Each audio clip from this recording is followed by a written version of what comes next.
शोभा जी जोधपुर से। राधे राधे महाराज जी। श्री हरिवंश महाराज जी, समाज की कही हुई बातों को सुनकर मन विचलित ना हो, ऐसी दृढ़ता मन में कैसे लाऊं कि उनका प्रभाव ना पड़े? नाम जप करो। जब हम भगवान का भजन करते हैं तो हमारी बुद्धि शुद्ध हो जाती है। शुद्ध बुद्धि में विवेक का प्रादुर्भाव होता है और विवेक हमको बचा लेता है। जब हमारे प्रति कोई प्रतिकूल व्यवहार करता है, हमारा अपमान करता है, हमारी निंदा करता है, हमारा तिरस्कार करता है, तो विवेक काम करता है। उस समय विवेक के द्वारा हम अपने को बचा लेते हैं। इस आदमी का स्वभाव ऐसा, उसकी मति है ऐसी, उसका भाव ऐसा है, हमको क्या लेना देना। हम इसकी बातों को स्वीकार नहीं करते। जैसे पागल आदमी हमारे प्रति प्रतिकूल व्यवहार करे या गाली दे या मारने लगे तो हम लोग अपने को बचाते हैं, उसको मारते नहीं, क्योंकि बेचारा पागल है। ऐसे माया के द्वारा ग्रसित जीव है, वो हमारी तिरस्कार कर रहा है, हमारी निंदा कर रहा है या हमारा अपमान कर रहा है, हमको उससे बचना है। उससे बचाने के लिए विवेक है। बुद्धि सबके पास है, विवेक नहीं है। विवेक होता है भजन करने से। इसीलिए सत्संग सुनो और नाम जप करो, और जब दूसरा कोई अपमान करने लगे तो उपेक्षा कर दो। बातुल भूत विवश मतवारे, ते नहीं बोले ही वचन विचारे, तिनकर कहा सुनी नहीं काना। कान से ये तो ऐसे अपमान कर रहा है, ऐसे टाल देना चाहिए। पर ये टाल तभी सकते हैं जब विवेक है, नहीं तो अंदर जलन पैदा हो जाएगी, और जलन इतनी हो जाएगी कि वो क्रोध रूप धारण कर लेगी, और वो एक गाली देगा तो आप दो गाली देने की इच्छा करेंगे। इसलिए आपको बचना चाहिए नाम जप के द्वारा। और जब कोई हमारे धर्म पर, जैसे हमारे शरीर पर, हमारे चरित्र पर, हमारे धर्म पर कोई प्रहार करे, फिर हमको ये सूत्र नहीं लगाना कि हमें सह जाना है। कानून व्यवस्था है, कानून व्यवस्था के द्वारा या जैसे भी बने हमें शांत नहीं रहना। जब हमारे धर्म पर, हमारी इज्जत पर कोई हावी होने लगे तो हमें क्षमा नहीं करना, हमें शांत नहीं रहना, फिर हमको प्रतिकूलता प्रकट करनी पड़ेगी। और यदि हमें कोई गाली देता है तो हम सह जाते हैं। राधे राधे महाराज जी। महाराज जी, कुछ दिनों तक सही मन लगता है सत्संग में, भगवान में, उनके जप में। कुछ दिनों के बाद फिर माया का प्रभाव इतना हावी हो जाता है कि विषय भोगों में मन लग जाता है। आपकी बात हम मानते हैं, लेकिन जब साल भर हम पढ़ाई पढ़ते हैं तो 6 महीना में छमाही परीक्षा होती है और साल में सालाना होती है। तो परीक्षा के समय हमारी और पढ़ाई बढ़ती है, छूटती नहीं है। छोड़ दे तो फिर फेल हो जाएगा।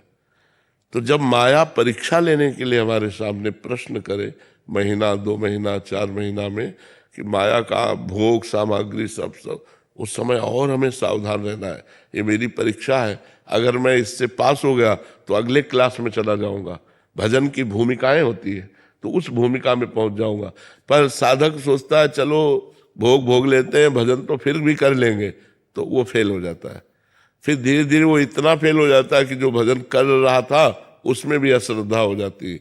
इसलिए थोड़ा कड़क बनिए। जब आपकी परीक्षा का समय आवे थोड़ा आप कड़क बनिए और उससे निकलने की कोशिश कीजिए। उसमें फंसने की कोशिश मत करो।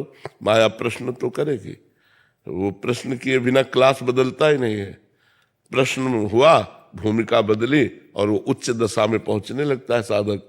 तो आप समझिए, जब माया का आक्रमण हो के हमारे सामने प्रश्न किया गया है, अब मैं भोगूं या भजन करूं, उस समय सावधान रहकर हम भजन में चित्त लगावें, भोग में नहीं, तो हम माया पर विजय प्राप्त कर लेंगे, हम भगवान को प्राप्त कर लेंगे। ये अगर जैसे जिसकी संगति खराब होती है, जिसका व्यवहार खराब है, मतलब भगवान के बारे में कुछ और कहते हैं, तो हम अगर उनमें भी भगवान मानते हैं? हाँ, मानना पड़ेगा, क्योंकि वो क्रिया गलत है, लेकिन उसका जो पावर है वो तो भगवान है ना। जैसे बिजली से एसी चल रही है, अपने को सुखद है, अभी ठंडी आएगी, वही बिजली हीटर चलाती है, गर्म करती है। तो दोनों का विपरीत स्वभाव है ना, एक का ठंडा करना और एक का गर्म करना, लेकिन बिजली दोनों में है ना। तो एक अच्छे स्वभाव वाला व्यक्ति और एक गंदे स्वभाव वाला व्यक्ति, दोनों की क्रियाएं अलग अलग हैं, लेकिन दोनों में पावर तो एक ही है ना। जैसे हीटर में और एसी में, फ्रिज में पावर एक ही है बिजली, लेकिन एक गर्म करता है और एक ठंडा करता है। ऐसे एक दुष्ट स्वभाव का है और एक संत स्वभाव का है, लेकिन दोनों में पावर एक ही है, परमात्मा। तो हमें पावर देखना है, इसमें भी भगवान विराजमान है। इसकी क्रिया गलत है, इसकी क्रियाओं से हम मतलब नहीं रखते, लेकिन इसके अंदर भगवान है, उसी भगवत पावर से गलत आचरण कर रहा है। पावर तो वही है, बिजली तो वही है, तो ये दुष्ट पुरुष में भी बिजली है, वही परमात्मा है। ये क्रूरा अपि पापिनो न च सताम संभाष्य दृश्याश्चय सर्वान वस्तुतया निरीक्ष परम स्वाराध्य बुद्धिर्मम। जो क्रूर है, दुष्ट है, पापी है, उनमें भी मेरे आराध्य देव राधा वल्लभ लाल विराजमान है, ऐसी मेरी दृढ़ मति है। मेरे भगवान वहां भी विराजमान है, जो पापी लोग हैं उनके भी हृदय में भगवान है, ऐसा मुझे मानना है। इप्सिता घोष जी, श्री हरिवंश महाराज जी। महाराज जी, अगर प्रतिकूल परिस्थिति की वजह से दीक्षा या गुरु प्राप्ति नहीं हो सके तो भगवत प्राप्ति या शरणागति का मार्ग क्या है महाराज जी? अंदर ही अंदर नाम जप करे और किसी संत को मन से गुरु मान ले। प्रत्यक्ष में कंठी बंधवाने का अवसर नहीं है, प्रत्यक्ष में हम किसी संत के पास नहीं जा सकते। तो हमारे बहुत से संत हुए हैं और होते रहेंगे। तुम किसी एक संत को मन से गुरु मान लें और उनके द्वारा दिया हुआ नाम जप करें, इसी से हमारा कल्याण हो जाएगा। हमें प्रगट में कंठी बंधवाने की जरूरत नहीं है। यदि प्रतिकूलता हो तो अंतर से ही नाम जप करें। नाम मात्र जप से भगवत प्राप्ति हो जाती है। नाम जप सर्व समर्थ है, नाम जप महापुण्य है, नाम जप स्वयं में गुरु है। जो नाम जप करता है वो स्वयं में गुरुदेव भगवान नाम के रूप में विराजमान है। वो आपको गाइड करके भगवान तक पहुंचा देंगे। आप खूब नाम जप करें, बस व्यवहार में कटुता ना आने पावे, आचरण में अपवित्रता ना आने पावे। आचरण पवित्र रहे, पापाचरण ना हो और नाम जप हो। तो अगर प्रगट में गुरु नहीं बनाया, केवल मानसिक मान लिया, तो उससे भी काम हो जाएगा।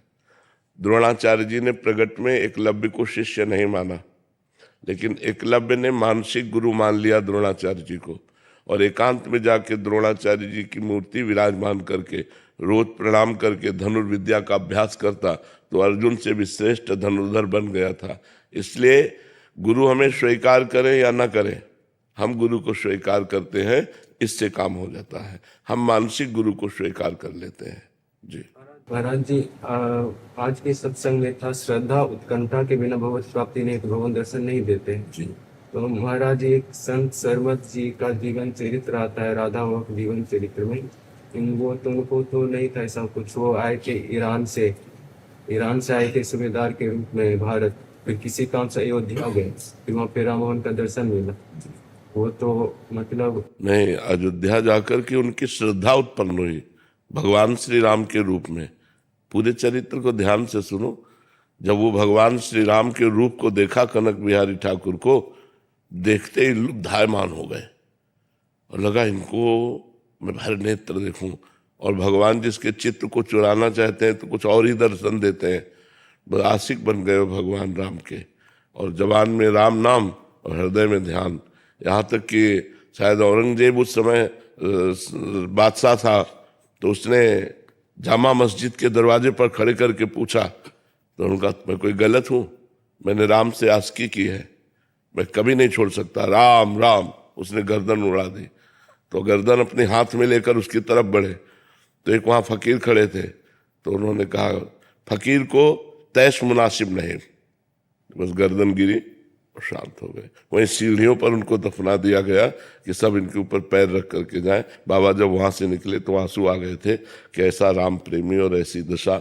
यही वास्तविक प्रेम का स्वरूप है कि प्रेम के लिए अपनी गर्दन भी चढ़ा दे, जिसे गुरु गोविंद सिंह के दोनों बेटे दीवाल पे चुनवा दे। ये सब बहुत बड़ी बातें हैं। जब धर्म के प्रति प्रेम होता है तो हमें प्राण बहुत छोटे लगते हैं, धर्म बड़ा लगता है। आज लोग अपने प्राणों के पोषण के लिए धर्म का बलिदान कर रहे हैं, अपने धर्म का त्याग कर रहे हैं। बेविचार, व्यसन, खान पान सब राक्षसी। तो अब आज के प्राणी को धर्म की भाषा समझ में आ जाए, यही बहुत बड़ी बात है। कि कोई जैसे आप लोग सुन रहे हैं, आप लोग चल रहे हैं, आप लोग प्रश्न कर रहे हैं, तो धन्यवाद के पात्र हो। नहीं तो संसार में देखो ना, पिए शराब, खाए मांस, मदमत्त घूम रहे हैं, धर्म की कोई परवाह नहीं, हमारा क्या धर्म है, हमारी क्या जीवनी है, कोई मतलब नहीं रह गया। तो बड़े धन्यवाद के पात्र हो आप लोग जो सत्संग सुन रहे हो, संतों से प्रश्न उत्तर कर रहे हो, अपने जीवन को संभाल रहे हो। तो उनके हृदय में आशा भी थी, उत्कंठा भी थी और प्यार भी था भगवान से। हृदय की बात होती है ना, उसको बाहर कैसे जाना जा सकता है। देखा, देखते ही लगा ये मिले तो आशा हो गई ना, और इनसे मिलना सर्वश्रेष्ठ बात है, उत्कंठा हो गई ना, और श्रद्धा तो देखते ही हो गई थी। तो बिना श्रद्धा के तो अनुभव में ही नहीं आता। भवानी शंकरो वंदे श्रद्धा विश्वास रूपिणो याभ्याम बिना न पश्यंत सिद्धा स्वांता स्तमीश्वरम। यदि श्रद्धा नहीं है, ऐसे ही देख लो, हम किसी से प्यार करें, उससे अपनापन ना हो तो प्यार कैसे हो जाएगा। जब हम अपनापन करते हैं तभी तो प्यार होता है। ये मेरा, जहाँ मेरापन आया वहीं प्यार हमारा होने लगता है, चाहे उस वस्तु से हो, चाहे व्यक्ति से हो, चाहे स्थान से हो, किसी से भी हो। ये स्थान मेरा तो उस स्थान से प्यार हो जाएगा, ये पुरुष मेरा तो उससे प्यार हो जाएगा, ये वस्तु मेरी तो उससे प्यार हो जाएगा। जहाँ अपनापन लग जाता है वहीं प्यार टिकता है। तो हमारा अपनापन यदि भगवान में लग गया, भगवान मेरे, तो हमारा प्यार समिट करके भगवान की तरफ हो जाएगा, जीवन सार्थक हो जाएगा। नहीं, जीवन तो नष्ट ही होता चला जा रहा है, रोज का रोज आयु क्षीण होती चली जा रही है, हम मृत्यु के नजदीक पहुंच रहे हैं, हमारा जीवन खत्म हो जाएगा एक दिन, लेकिन हम कमा क्या पाए, ये खास बात है। यहाँ से ले जाने वाली चीज तो हम कमा ही नहीं पाए, भगवान का नाम, भगवान का भजन, भगवान का ध्यान, भगवान की लीला कथा, और प्रपंच में समय व्यतीत कर दिया तो जीवन बिल्कुल नष्ट हो गया। इतना दुर्लभ मनुष्य जीवन व्यर्थ में नष्ट हो गया। जी।